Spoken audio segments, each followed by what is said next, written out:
Bismillahirrahmanirrahim. Assalamualaikum warahmatullahi wabarakatuh. Alhamdulillahirabbil alamin wa bihi nasta'inu ala umuri dunya waddin. Wassalatu wassalamu ala asyrofil anbiya'i wal mursalin wa ala alihi washabbihi ajmain. Amma ba'du. Asyhadu an la ilaha illallah wahdahu la syarikalah wa asyhadu anna Muhammadan abduhu wa rasuluhu la nabiyya ba'dah. Allahumma shalli wa sallim wa barik ala Muhammad wa ala alihi wa sahbihi ajmain. Amma ba'd. Fa ya ibadallah usikum wa nafsi bi taqwallah wa ta'atihi la'allakum turhamun.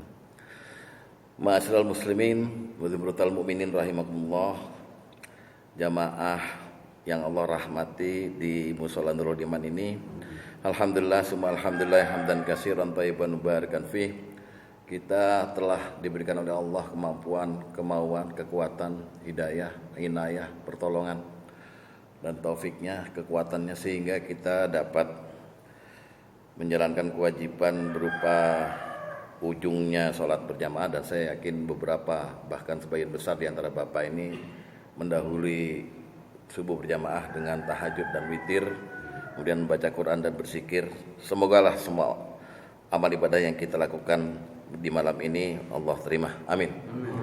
Dan kepada kita ini memang disuruh oleh Rasulullah SAW, apabila kita ini sempat sholat subuh berjamaah, lalu ditambah lagi saja dengan zikir kepada Allah sampai waktu syuruk. Zikir itu luas maknanya, diantaranya adalah mengadakan majelis tabyin mudzakarah atau majelis taklim seperti yang kita lakukan sekarang ini. Insya Allah kita akan menagih janji dari Allah dan Rasulnya berupa perlindungan Allah melalui malaikatnya. Jadi malaikat itu senang cari majelis zikir, Pak. Ada malaikat yang khusus ditugaskan untuk mencari majelis zikir, kemudian menaungi majelis zikir itu dengan sayapnya. Kemudian majelis zikir itu seluruh isinya yang hadir, man hadoro ya hadisnya, diampuni Allah, amin. Tidak terkecuali orang yang hadir tapi tanpa niat untuk taklim, tidur saja. Itu ada hadisnya itu. Jadi sahabat Rasulullah pernah diceritakan ini, kemudian ya Rasul, ini ada orang yang datang ke sini cuma mau cari temannya. Anda apa-apa, berkat barokah daripada majelis taklim ini, maka dia pun ikut diampuni. Mudah-mudahan ya kita ini termasuk orang yang diampuni, karena ampunan itu modal kita untuk bertemu Allah dengan biqal bin salim, hati yang bersih tanpa dosa. Nah, pagi ini saya ingin kita sedikit menengok materi yang tidak pernah jarang-jarang sekali disampaikan di majelis-majelis taklim. Kita tahu sebagai orang Islam, kita ini dituntut sebetulnya, dipaksa, dituntut, diintimidasi lah. Kalau bahasa sekarangnya, kalaupun kasar itu ya, oleh Allah ditekan untuk taat, minimal taat dan mengikuti aturan dari 11 hal, 5 rukun Islam dan 6 rukun iman. Seperti kita tahu kan, malaikat Jibril pernah datang pada Rasulullah ketika Rasulullah sedang halaqah. Malaikat Jibril datang berbentuk manusia, seperti orang yang orang musafir tapi tidak kelihatan lelah, memakai jubah putih, rambutnya warna perak bercahaya, lalu datang ke hadapan Rasulullah, langsung duduk mengadu dengkul kepada Rasulullah. Jadi lututnya diadu sama Rasulullah, sambil tangannya Jibril itu megang pahanya Rasulullah. Ya Muhammad, akhbirni anil Islam, kabarkan padaku tentang Islam. Lalu Rasulullah menjawab, al-Islamu wa anta syahada ilaha illallah wa anna Muhammad Rasulullah wa aqimus shalah wa atuz zakah wa siyamu ramadan wa hijjul baiti man istata'a ilaihi sabila. Islam itu kamu syahadat, kamu salat, ya, kamu puasa Ramadan, kamu zakat, lalu kamu haji bila mampu gitu. Lalu apa kata Jibril? Shadaqta, kamu benar. Ya Muhammad, wa akhbirni anil iman. Nah ini, manil iman. Kabarkan juga padaku apa itu iman. Al-imanu kata Nabi antu'minu billahi, engkau beriman pada Allah, wa rasuli, dan kepada rasulnya, wa malaikati, kepada malaikat-malaikatnya, wa kitabihi, dan kepada kitab-kitabnya, wal yaumil akhir, kepada hari akhir, terus wa khairi beriman kepada takdir yang baik dan buruk. Nah, saya pagi ini pengen ngambil materi sedikit aja, nggak sampai 7 menit Pak. Ya itu kalau Bapak ini minat ya. Kalau udah lewat 7 menit angkat tangan aja, bilang saya capek Pak dengerinnya gitu ya. Ya terus mengenai iman pada malaikat. Materi ini nggak kelihatan penting, tapi ternyata kalau kita hanya taunya itu aja dari lahir sampai nanti kita mati mengenai malaikat, iman kita belum sempurna. Jadi kita harus tahu bahwa Allah dan Rasulnya memberitahu kita tentang iman pada malaikat ini, juga kita harus praktekkan, bukan hanya sekedar menghafal.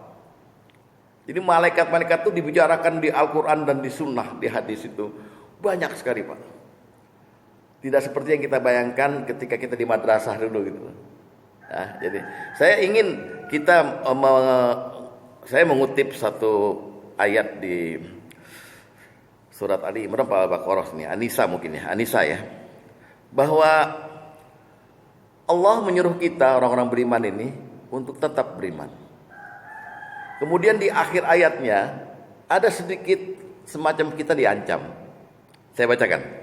A'udzubillahi minasyaitonirrajim. Ya ayyuhalladzina amanu, wahai orang-orang yang beriman, aminu billah, tetaplah beriman pada Allah.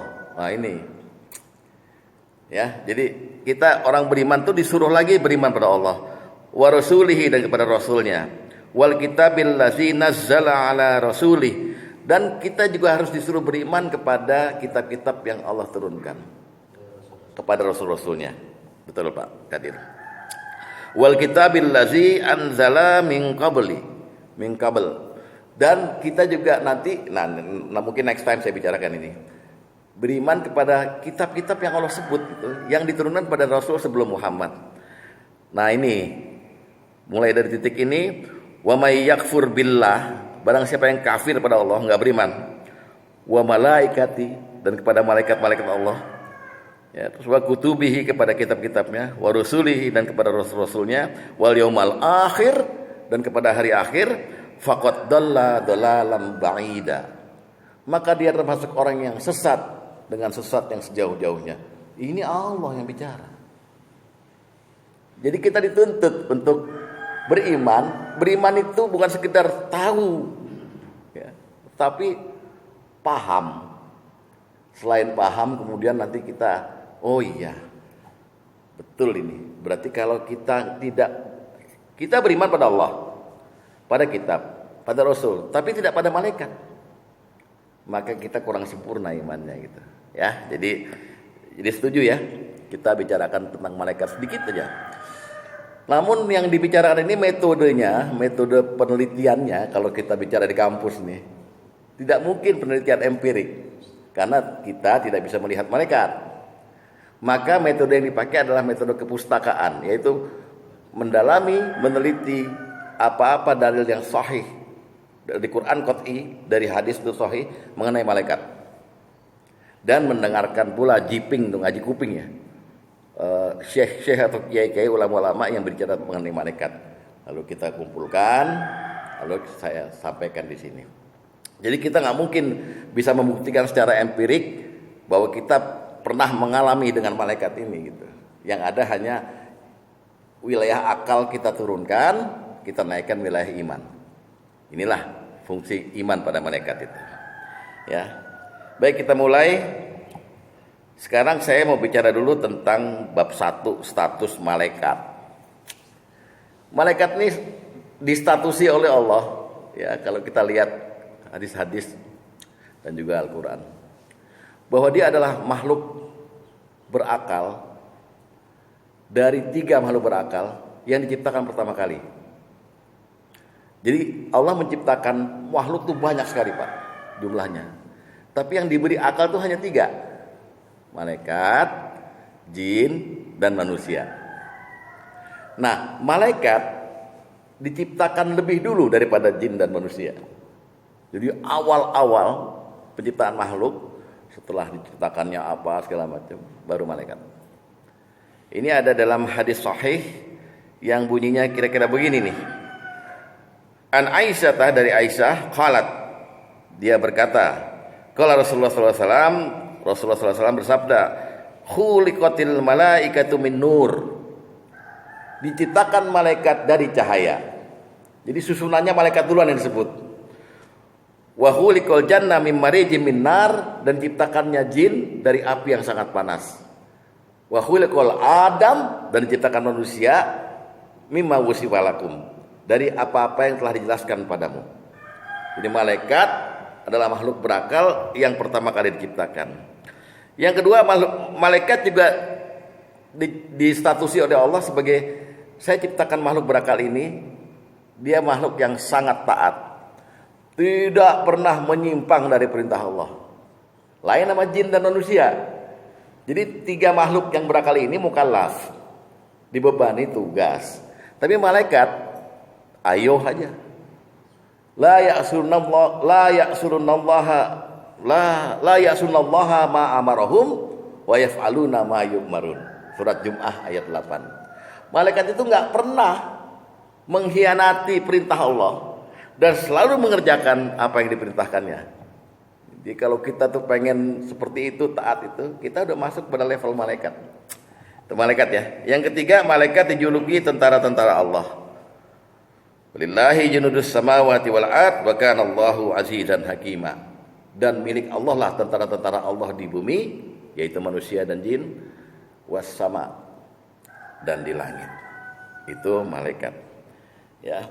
Sekarang kita mencoba untuk meneliti sebagaimana yang saya dengar dan saya baca bentuk malaikat. Kita nggak pernah lihat.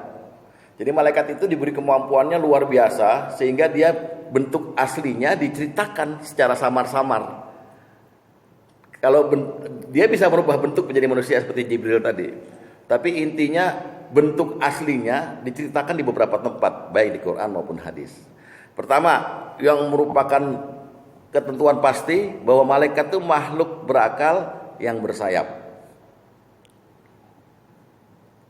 Boleh Bapak tanya, apakah seperti burung? Boleh, tanya itu, nggak ada masalah. Tapi dia bersayap. Dan ini Allah jelaskan di beberapa surat. Di antaranya di surat Fatir ayat 1. Yang bunyinya begini, Alhamdulillahillazi fatiris samawati wal ard. Segala puji bagi Allah yang telah menciptakan langit dan bumi. Ja'ilil malaikati rusula, yang telah menjadikan malaikat-malaikat itu sebagai utusan atau sebagai rasul, ya. Rasul itu utusan.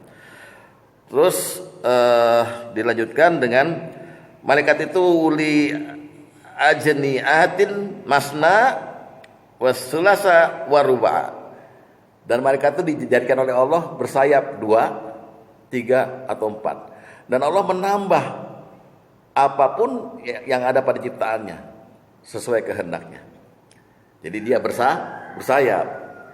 Walaupun bahan dasar penciptaannya itu cahaya, kita tetap nggak bisa melihat bahwa dia bersayap itu. Tapi kita hanya mengamini saja perkataan Allah, mengimani. Oh iya, saya mengetahui sekarang bahwa ada makhluk berakal yang sangat taat dan bersayap. Kemudian malaikat itu berkepala. Jadi malaikat punya kepala, Pak. Ini secara samar Allah sampaikan pada kita ketika Allah membicarakan malaikat yang menjunjung apa Pak? Menjunjung ke arsy Allah. 8 itu. 8 malaikat di hari kiamat akan menjunjung arsy Allah di kepala mereka. Oh, jelas. Berarti ada kepala. Punya ayatnya wal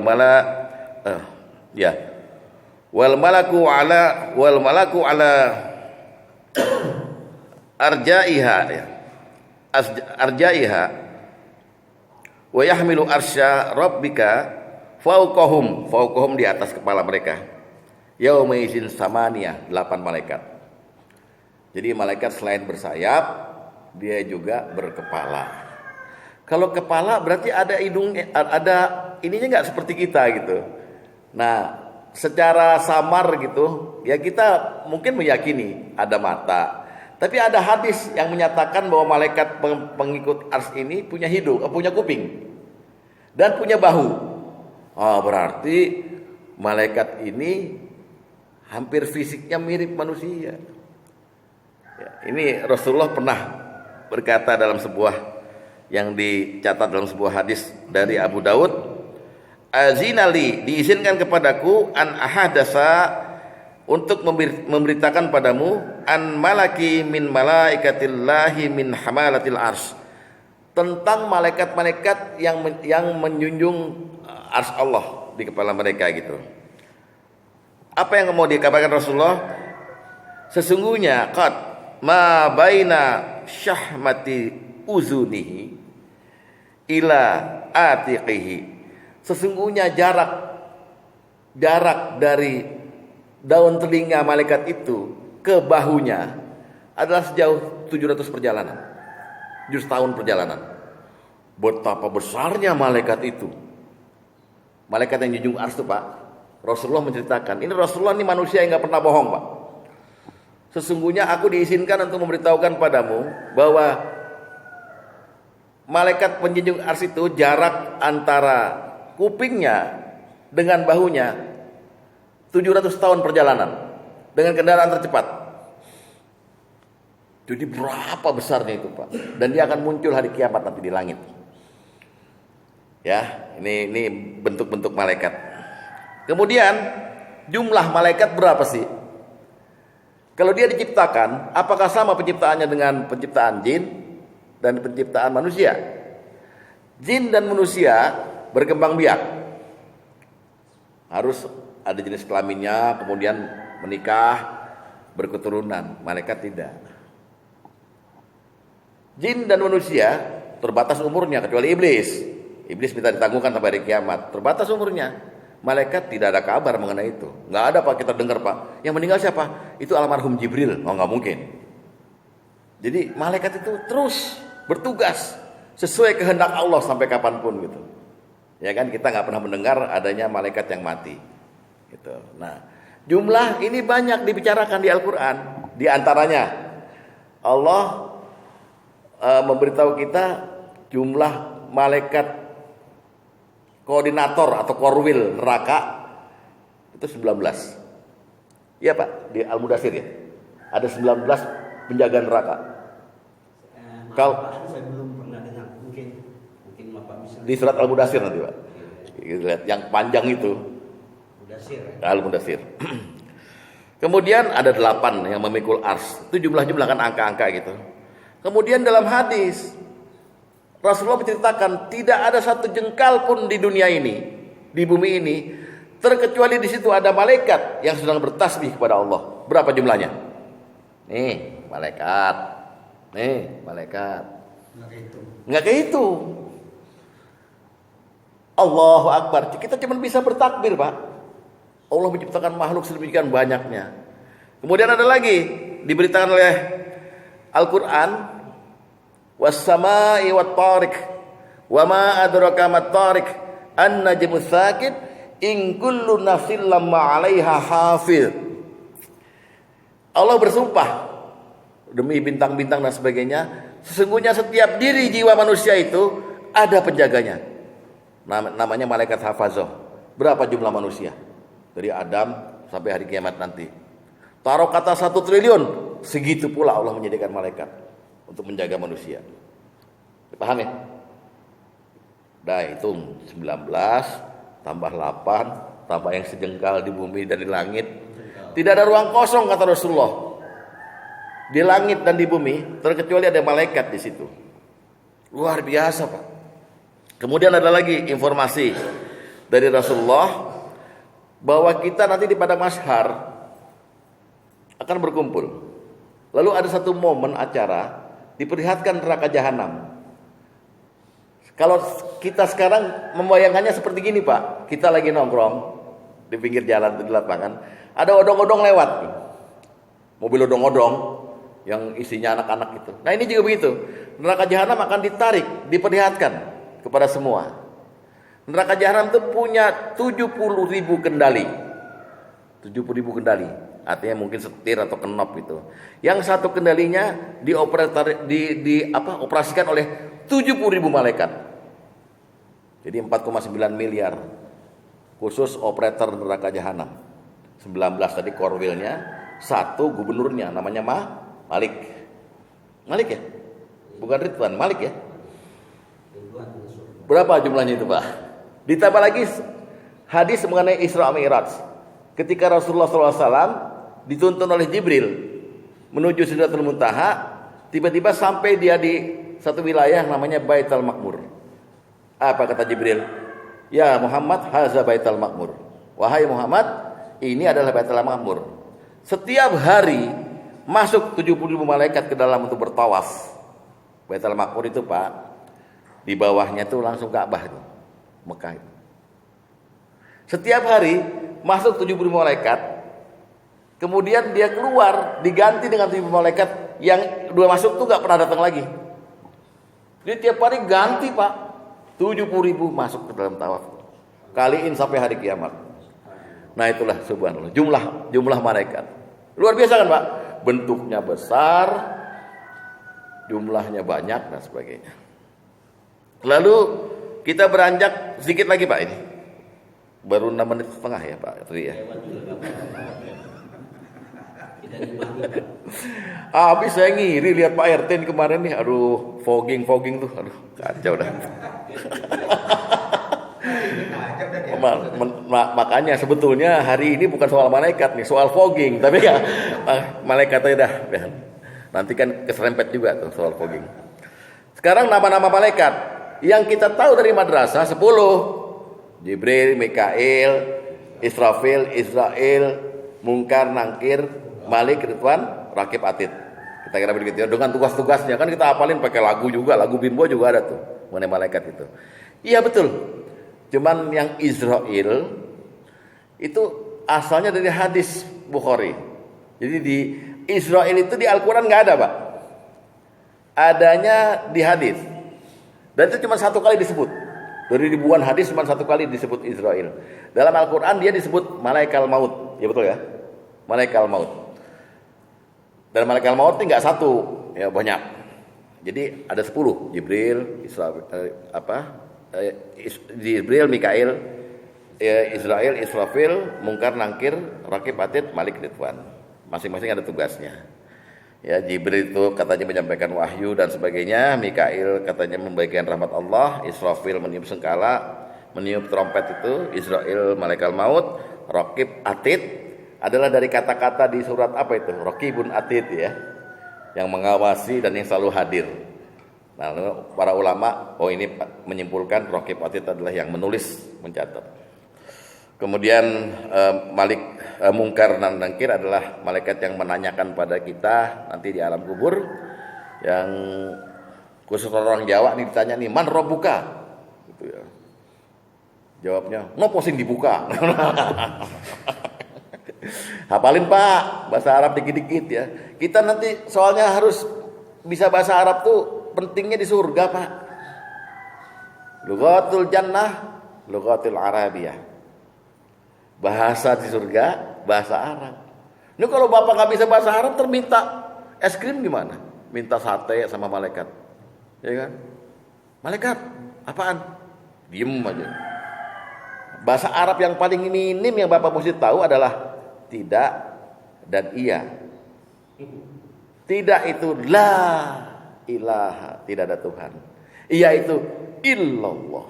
Malaikat karena bisa mau sate tapi nggak bisa bahasa Arab. Malaikat la ilaha illallah. Tahu malaikatnya langsung disediain. Malaikat mau fogging, tahu.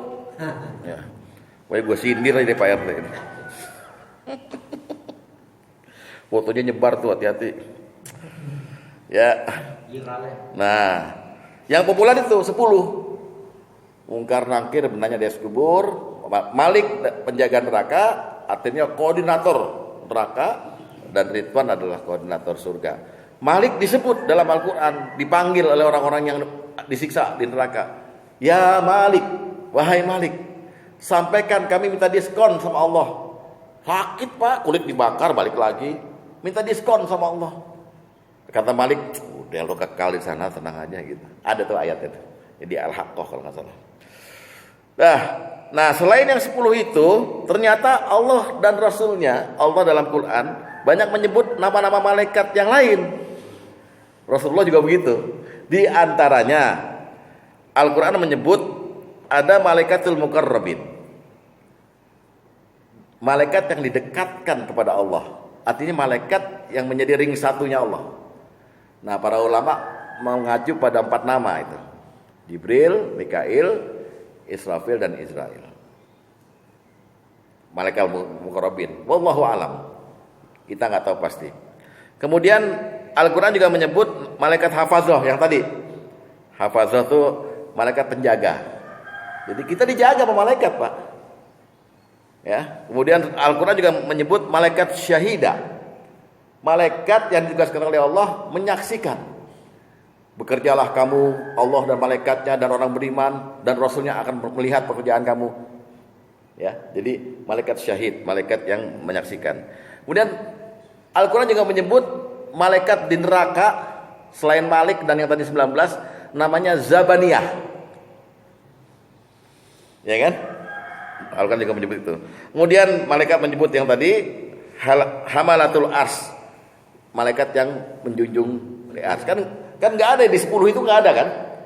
Kemudian Al-Quran juga menyebut malaikat Kiraman Katibin, malaikat yang mencatat. Ini ada 2 pendapat nih. Apakah dia Raqib Atid atau Kiraman Katibin itu yang mencatat, yang menuliskan Al-Quran di Lauhul Mahfuz. Wallahu a'lam juga. Yang penting kita tahu dan imani aja bahwa ada malaikat yang namanya Kiraman Katibin. Ada juga malaikat azab dan malaikat surur, malaikat yang menyiksanya di 3 tempat: di dunia ketika kita hidup, ketika sakaratul maut, dan ketika di alam kubur. Malaikat azab. Juga malaikat surur, malaikat kebahagiaan, malaikat yang menghibur kita gitu.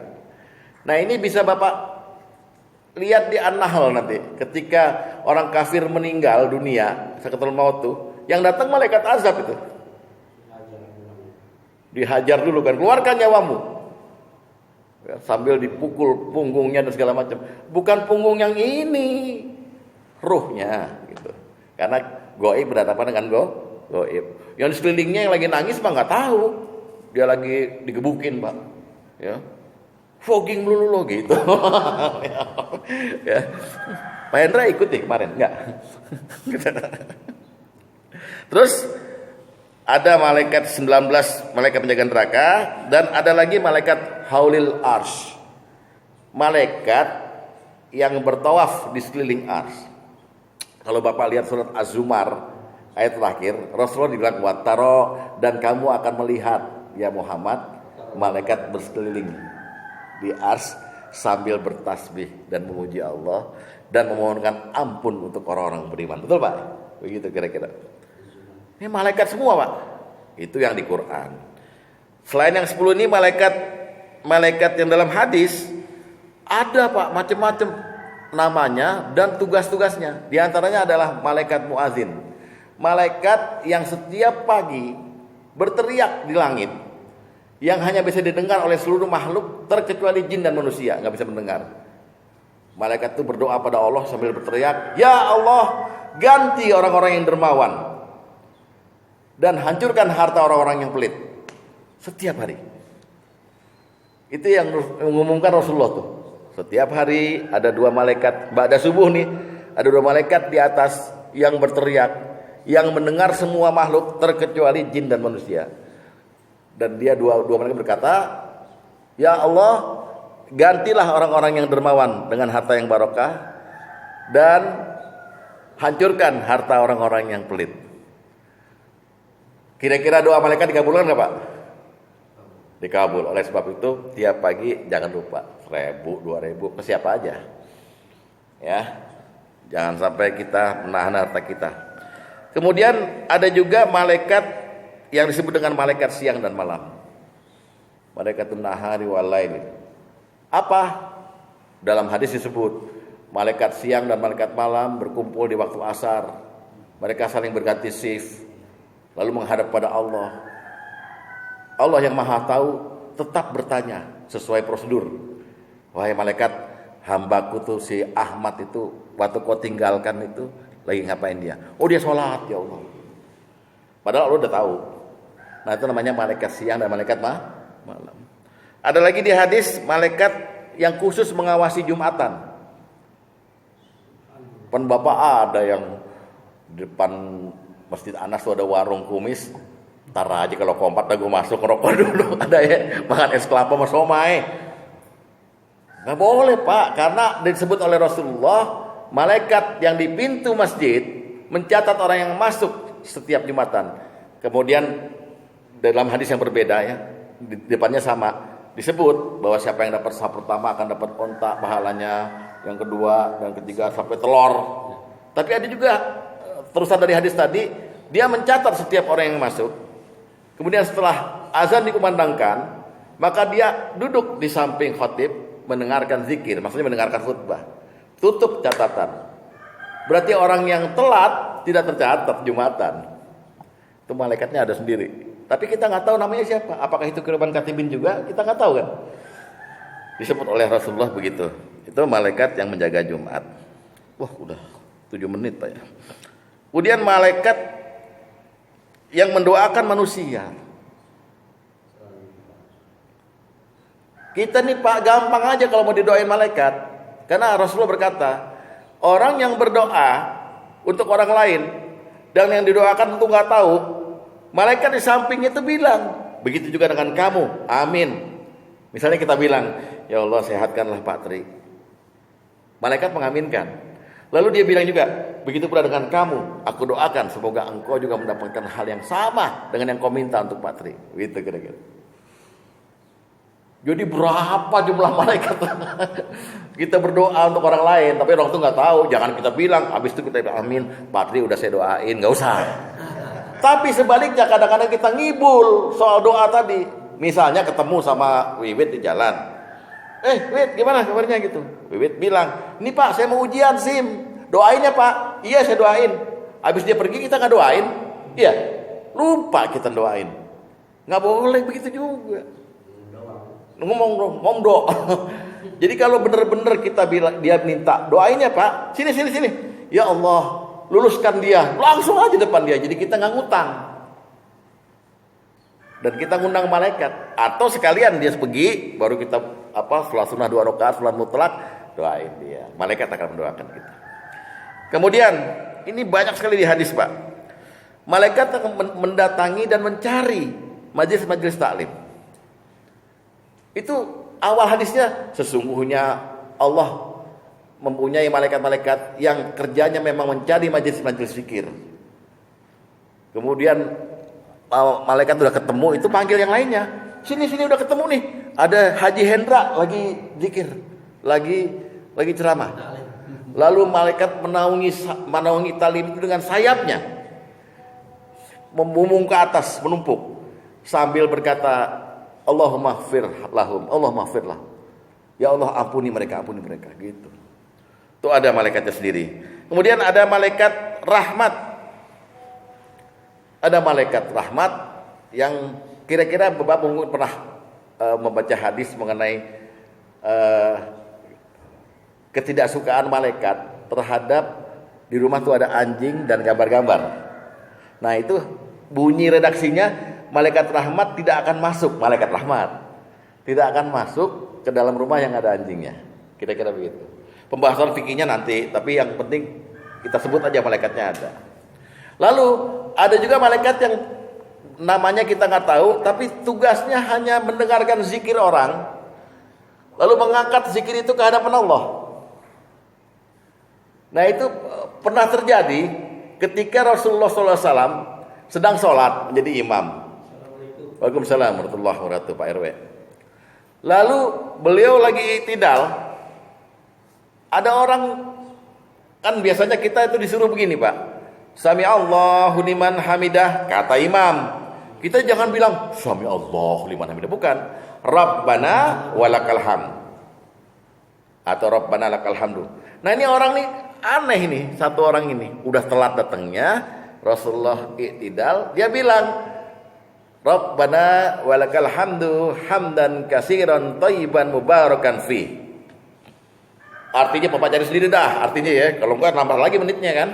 Artinya cari sendiri dia. Rabbana walakal hamdu hamdan katsiran thayyiban mubarakan fi. Iya. Tapi di hadis itu doang, Pak. Oh begitu. Udah kan? Lalu setelah selesai sholat, Rasulullah menghadap ke belakang. Siapa ada yang berkata itu?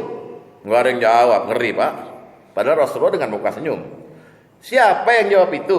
Akhirnya dia angkat tangan, saya ya Rasulullah. Saya tidak sedang marah padamu. Tapi demi Allah aku menyaksikan. Tadi ada 13 malaikat yang mengambil kalimatmu itu, kemudian membawanya ke atas. Ada malaikatnya. Jadi luar biasa ini Pak, ya malaikat Allah. Kemudian ada lagi malaikat yang menjaga alam. Dalam kajian tasawuf ini bukan malaikat, wali Allah, wali kutub, wali nggak apa-apa itu pendapat. Tapi ini malaikat. Ini ada tercantum dalam hadis ketika Rasulullah ditimpukin oleh pemuda-pemuda Taif. Rasulullah datang, diundang dakwah. Ternyata bohong. Mereka dengki pada Rasulullah dan ketika Rasulullah sampai di gerbang Taif ditimpuk dengan batu sampai berdarah-darah. Rasulullah duduk di bawah pohon, lalu Jibril nyamperin, "Wahai Rasulullah, sesungguhnya Allah telah mendengar jawaban kaummu terhadap dakwahmu. Dan aku diperintah oleh Allah untuk memperkenalkanmu kepada malaikat gunung."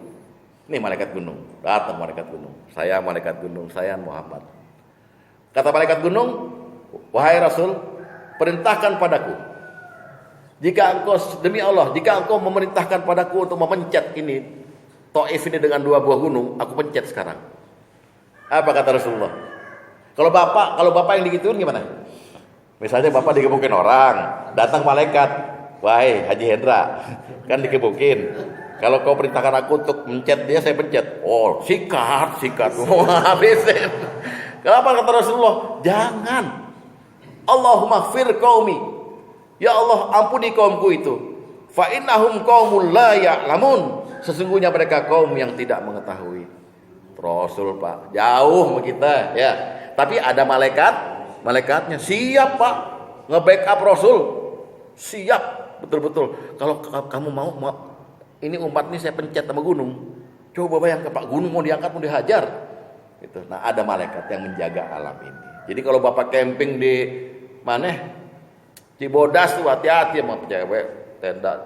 Ada malaikat gunung Pak. Main fogging aja Pak RT.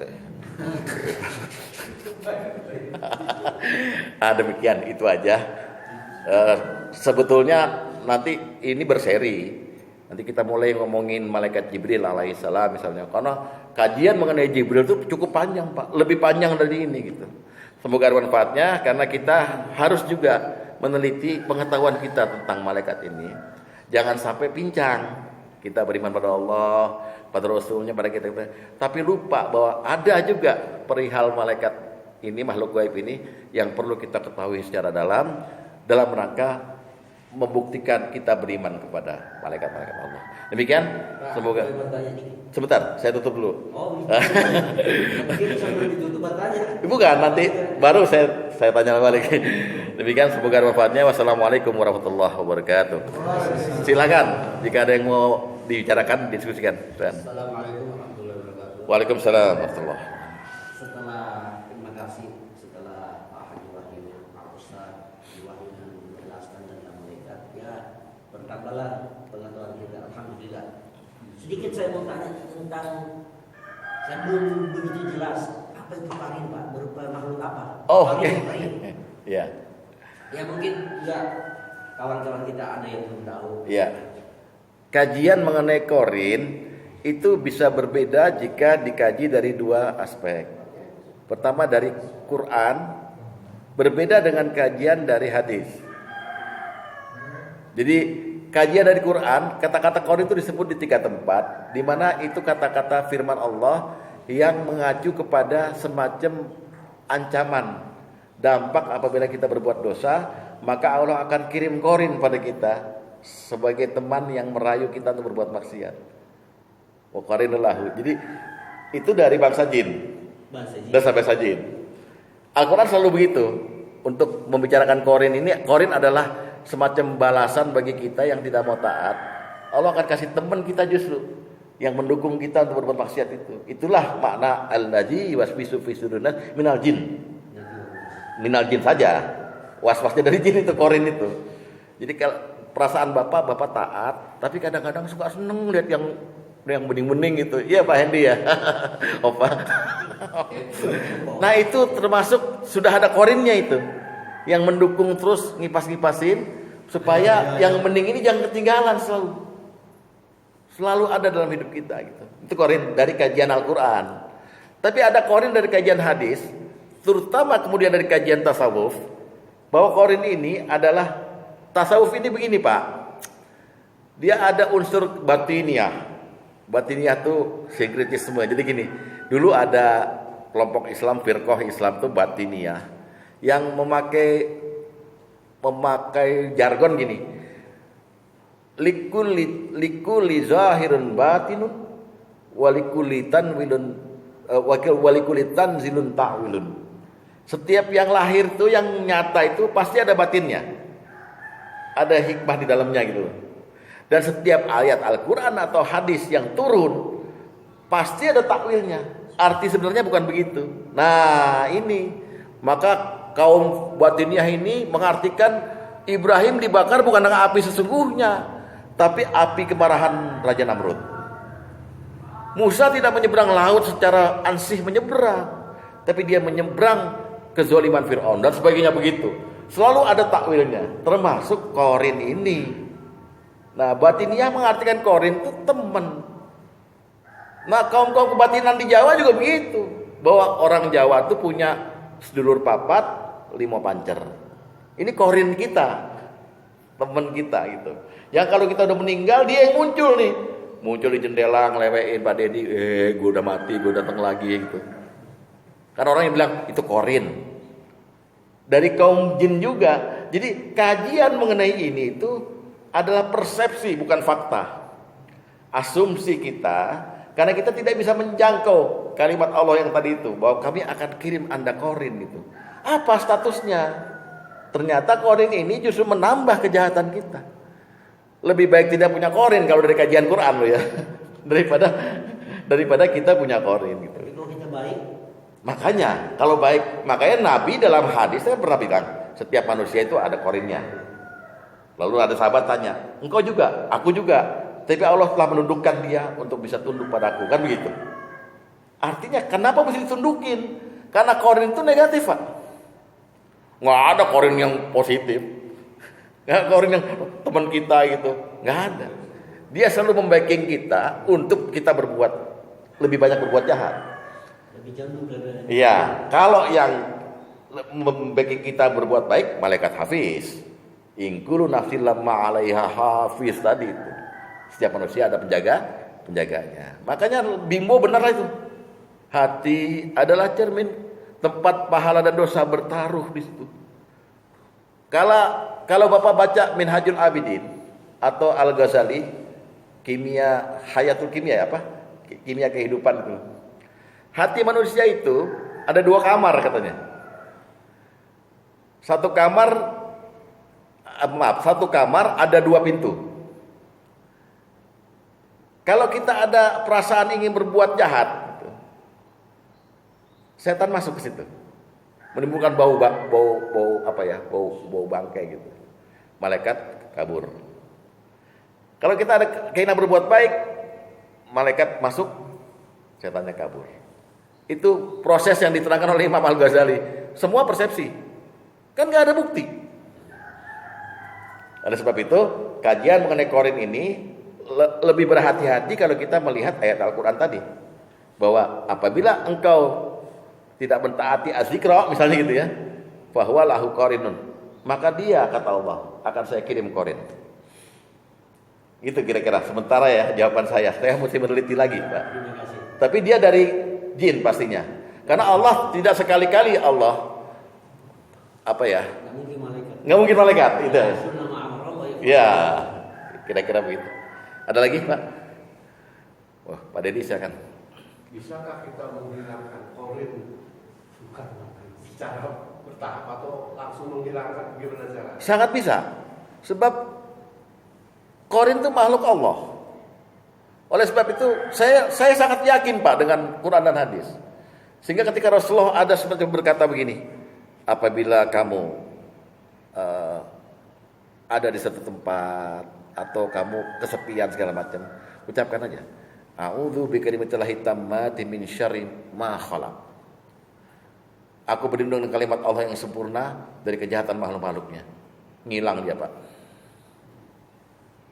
Tapi terus jangan buka YouTube.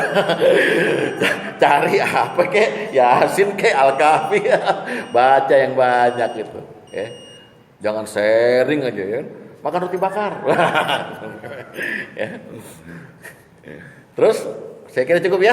Semoga ada manfaatnya. Amin. Karena mungkin ada yang menunggu kita di situ, asap kayak apa, hitam-hitam kayak gitu. Ya. Mari kita baca kafaratul majlis. Subhanakallahumma wa bihamdika asyhadu an la ilaha illa anta astaghfiruka wa atubu ilaik. Assalamualaikum warahmatullahi wabarakatuh.